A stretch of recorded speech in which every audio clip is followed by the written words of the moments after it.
نحمده ونسلم على رسوله الكريم اما بعد بسم اللہ الرحمن الرحیم سیرت النبی صلی اللہ علیہ وسلم کا سبق نمبر 98 ہے۔ آپ سن چکے ہیں کہ قریش مکہ نے صف بندی کی اور سابقہ عہدوں کی تقسیم کی بنیاد پر جو بنو عبد مناف نے قصے سے وراثت میں پایا تھا کہ یہ ہمیشہ علم بردار رہیں گے، بنو عبد الدار، تو یہاں بھی انہوں نے جھنڈا اٹھانے کی کوشش کی تو یہاں ایک چیز کی ضرورت تھی اور وہ تھی کہ جوش دلایا جائے، اور جوش اتنا ہو کہ ہوش پر غالب آئے اور اپنی پرواہ کیے بغیر لوگ آگے بڑھیں اور لڑیں۔ اس پر ابو سفیان نے بنو عبد الدار کو کہا کہ دیکھو، بدر میں تم نے جھنڈا اٹھایا تھا تو یہ ہوا اور یہ ہوا، دیکھو ہم ہار گئے، ہمارے بڑے سردار مارے گئے وغیرہ، اور ساتھ یہ کہا کہ جب جھنڈا گرتا ہے تو قدم اکھڑ جاتے ہیں اور لوگ اور جیت اور فوج تو جھنڈے کے پیچھے ہوتی۔ اس پر بنی عبد الدار کو سخت غصہ آیا اور انہوں نے دھمکیاں دی، اور معلوم ہوتا تھا کہ اس بار وہ ایسے دوڑ پڑیں گے لشکر پر، ایسی چڑھائی کریں گے کہ مشکل سے ان کے سامنے کوئی ٹک سکے گا۔ اور انہوں نے پھر ایسا ہی کیا کہ پھر بنو عبد الدار کے قبیلے کے لوگ اسی جھنڈے کی حفاظت میں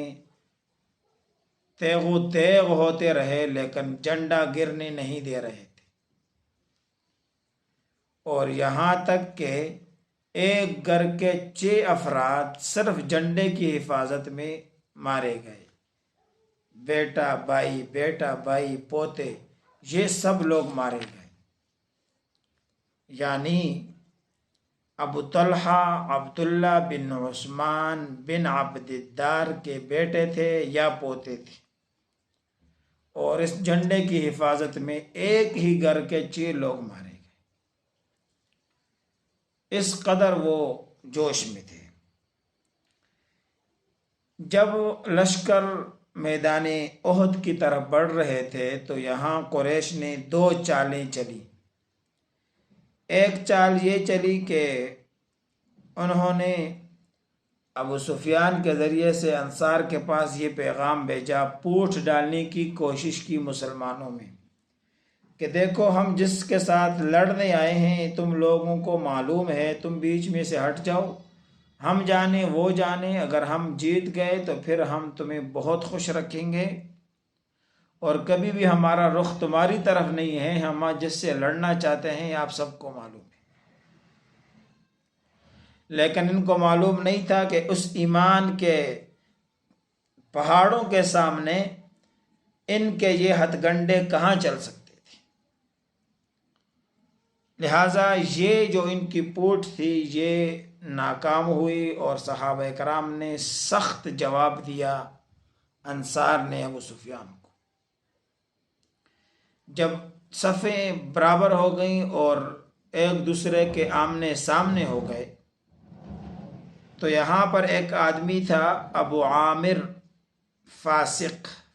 اس کا نام اللہ کے رسول نے رکھ دیا تھا۔ اس کا نام تھا عبد عمر بن سیفی،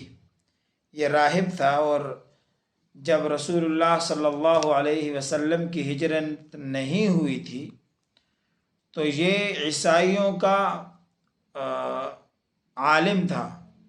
اور راہب تھا، اور یہ یعنی سردار بنتے بنتے رہ گیا تھا، اور یہی بات عبداللہ ابن ابی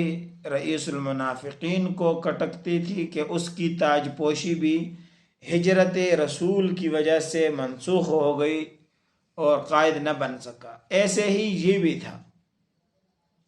قبیلہ اوس کا یہ سردار تھا، اس وجہ سے یہ بھی پوری دشمنی میں تھا۔ لہٰذا جب صفیں آپ نے سامنے ہوئی تو یہ صفوں سے آگے نکلا اور انصار کو خاص طور پر اپنے قبیلے والوں کو بلند آواز سے کہا، دیکھو میں ابو عامر ہوں۔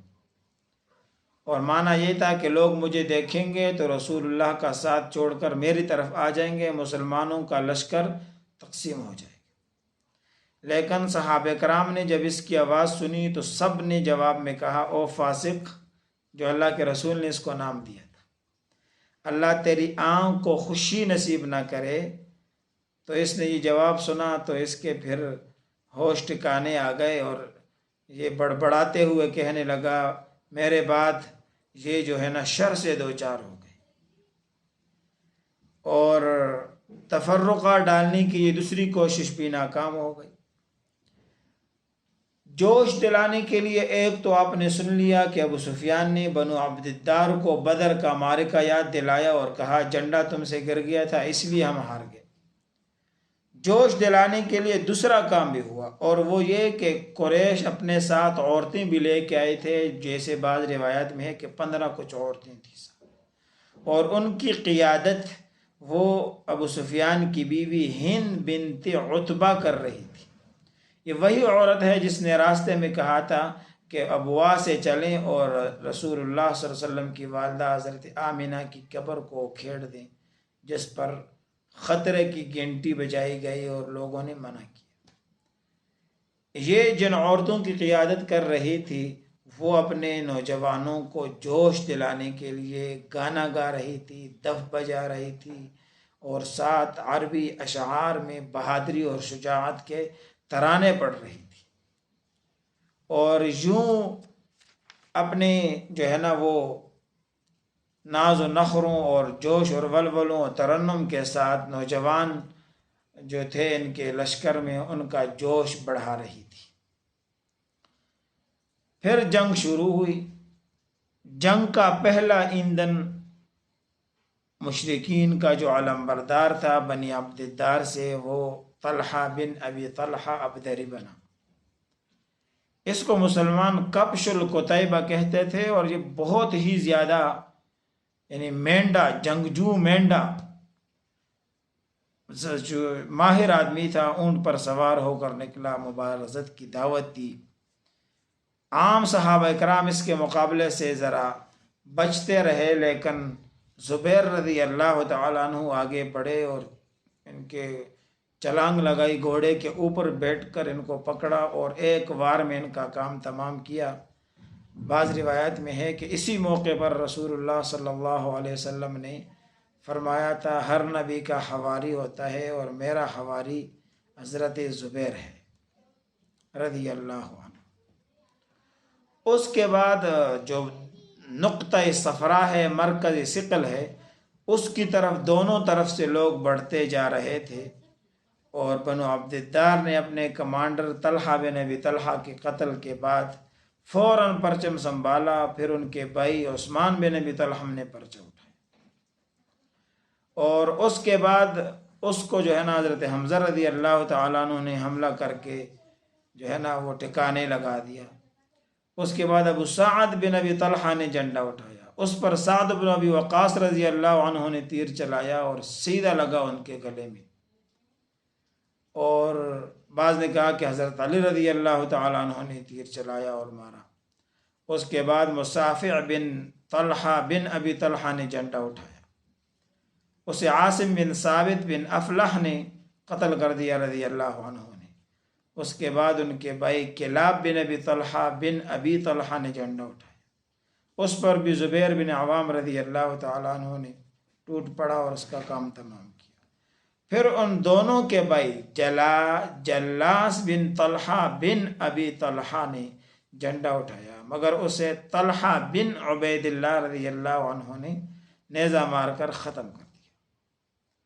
اور کہا جاتا ہے کہ عاصم بن ثابت بن ابی افلح نے ان کو مارا تھا رضی اللہ عنہ۔ یہ ہیں وہ 6 افراد ایک ہی گھر کے، یعنی ابو طلحہ عبداللہ بن عثمان بن عبد الدار کے بیٹے یا پوتے ہیں، اور یوں یہ گمسان کی لڑائی جاری رہی، اور بہر کیف